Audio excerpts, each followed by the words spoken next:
Isang taon na lang at magtatapos na sana sa kursong Bachelor of Science in Information Technology ang 21 years old na dalaga sa Cebu. Isang taon na lang at sa wakas ay magagawa na sana niyang makuha ang diploma na kanyang pinapangarap, na siyang inaasahan niyang magiging susi niya para magkaroon ng magandang karera at matulungan ang kanyang pamilya na makaahon sa kahirapan. Subalit ang pangarap na ito ni Clarissa Jane Amandoron ay hindi na niya maisa sa katuparan. Dahil nito lamang August 1, 2026 ng umaga ay pinatay si Clarissa ng lalaking nangako sa kanya noon na mag-aalaga, magmamahal at mag-iingat sa kanya. 9 na beses na sinaksak at ginilitan pa ang isang babae sa Cebu. Suspect sa krimen ang ex-boyfriend niyang nagalit dahil nagpapaligaw na sa iba ang biktima.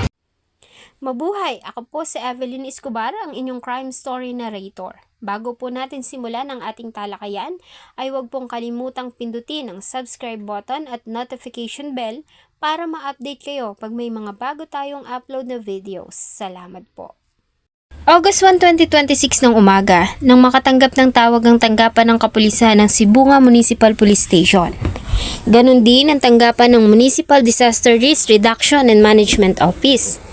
Sa impormasyon na kanilang natanggap ay may naganap na krimen sa Purok 4, Barangay Poblasyon, Sibunga, Cebu. Makalipas lamang ang halos 10 minuto ay narating na ang mga tauhan ng Sibunga Municipal Police Station at MDRRMO ang lugar na itinuro ng mga informant. Sa loob ng isang paupahan ay nadatnan nila ang dugo ang katawan ng isang babae na nakahandusay sa sahig, samantalang sa tabi nito ay duguan at nakasandal sa dingding ang isang lalaki. Nang surian ng mga tauhan ng MDRRMO ay nalaman nila na may malay at may buhay pang lalaki, kaya naman agad nila itong dinala sa Karkar District Hospital kung saan ito nilapatan ng lunas. Samantala, ang babae naman ay kinumpirma nilang wala ng buhay dahil na rin sa mga tinamo nitong saksak at sa dami ng dugo na nawala sa biktima. Ang babae ay kinilalang ang dalaga at kolehiyala na si Clarissa Jane Parquiles Amandoron. Ang pamilya Amandoron ay nabibilang sa mga mahihirap nating kababayan na naninirahan sa Dumaguete, Cebu. Tulad ng maraming mamamayan doon ay pagsasaka ang kanilang pangunahing kinabubuhay. Kaya naman bata pa lang ay hindi nalingid sa kaalaman ni Clarissa ang kalagayan ng kanilang buhay. Nasaksihan niya ang pagsisikap ng kanyang mga magulang para lang mairaos ang pang-araw-araw nilang gastusin at mapag-aral silang magkakapatid. Panganay si Clarissa sa 4 na magkakapatid, kaya naman siya lang ang inaasahan ng kanyang pamilya na makakatulong sa kanila. Nang magtapos ng senior high school, ay agad na nag-enroll si Clarissa sa kolehiyo at kumuha ng kursong Bachelor of Science in Information Technology.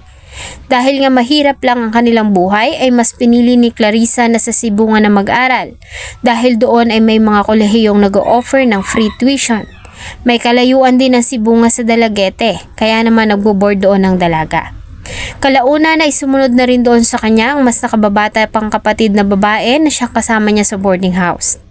Habang nag-aaral sa Sibunga, ay nakilala ni Clarissa Jane ang binata at college student din na si John Lexter na Azon na kanyang naging karelasyon. Ang relasyon ng dalawa ay hindi nila inilihim sa kanilang mga magulang, kaya naman kilala ng kanyang pamilya si Lexter, ganun din ang kanyang mga kapatid. Hindi nila hinadlangan ang pakikipagrelasyon ng panganay na anak dahil sa may tiwala sila dito. Subalit noon lamang nakaraang buwan ay nagdesisyon si Clarissa na hiwalayan ang nobyo. Sa salaysay ng kanyang kapatid na babae na kasama ng biktima sa boarding house, hiniwalayan ng kanyang ate ang suspect dahil sa malimit nitong pagsisinungaling at hindi maawat na pag-inom nito ng alak. Ilang beses na rin umano itong pinatawad ng biktima, subalit paulit-ulit lamang na nagsisinungaling ang suspect at hindi rin ito tumitigil sa kanyang labis na pag-inom ng alak. August 1, 2026, araw ng Sabado, kaya naman walang pasok. Nasa boarding house lamang ang magkapatid na Isa at Clarissa. Ayon kay Isa, bandang alas 8 ng umaga ay dumating sa kanilang inuupahan ng ex-boyfriend ng kanyang ate na si John Lexter. Ayon kay Isa ay nais nito na makipag-usap sa kanyang ate Ilang araw na din itong babalik-balik doon at nang-aamo, nakikiusap kay Clarissa na muli siyang patawarin at makipagbalikan na sa kanya. Habang nag-uusap ang dalawa, ay nagdesisyon si Isa na maligo. Pumasok siya sa banyo at hinayaan ng dalawa na mag-usap. Makalipas ang ilang minuto ay lumabas siya ng banyo nang nakatapis ng tuwalya. Nakalimutan niya kasing magdala ng damit. Papasok sana siya sa kwarto para kumuha ng damit, subalit nagtaka siya dahil nakalak na ang pintuan. Ilang beses na siyang tumawag subalit walang sumasagot mula sa loob. Dito na niya napagdesisyonan na manghiram ng duplicate key sa caretaker ng kanilang boarding house at nang mabuksan ang pinto ay doon na nila nakita ang duguang katawan ng dalawa. Ang kanyang ate ay nakahandusay sa sahig, samantalang ang suspect naman ay nakaupo sa tabi nito, nakasandal sa dingding at nakayuko ang ulo. Pumunta ako sa banyo para maligo. Pagkalipas ng 30 minutes, bumalik ako sa kwarto para magpalit ng damit, pero nakalak na ito. Naghanap ako ng duplicate na susi at nang mabuksan ko ang pinto, nakita ko na agad na wala ng buhay si ate. Sa investigasyon lumabas na nagtamo si Clarissa J ng 9 na tama ng saksak sa iba't ibang bahagi ng kanyang katawan at malaking hiwa sa kanyang leeg. Samantalang si Lexter naman ay nakitaan din ng saksak sa kanyang leeg at sa kanyang dibdib. Selos ang nakikitang motibo ng mga pulis sa insidente. Ayon sa kanila, ay nais na makipagbalikan ng suspect sa biktima, subalit ayaw na ng dalaga. Ayon din sa ulat, ay nagalit ang suspect dahil sa nabalitaan nito na may lalaki na nanliligaw sa kanyang dating nobya, bagamat hindi naman ito ini-entertain ng dalaga. Habang nasa loob ng banyo ang nakababata nitong kapatid, ay doon na nito pinatay ang biktima bago nito sinaksak ang sarili. Yung suspect is hiniwalayan ng biktima. Kaya siguro nagagalit siya at gusto ng makipagbalik doon sa nobya niya, yung babae. Kaso hindi pumayag yung biktima.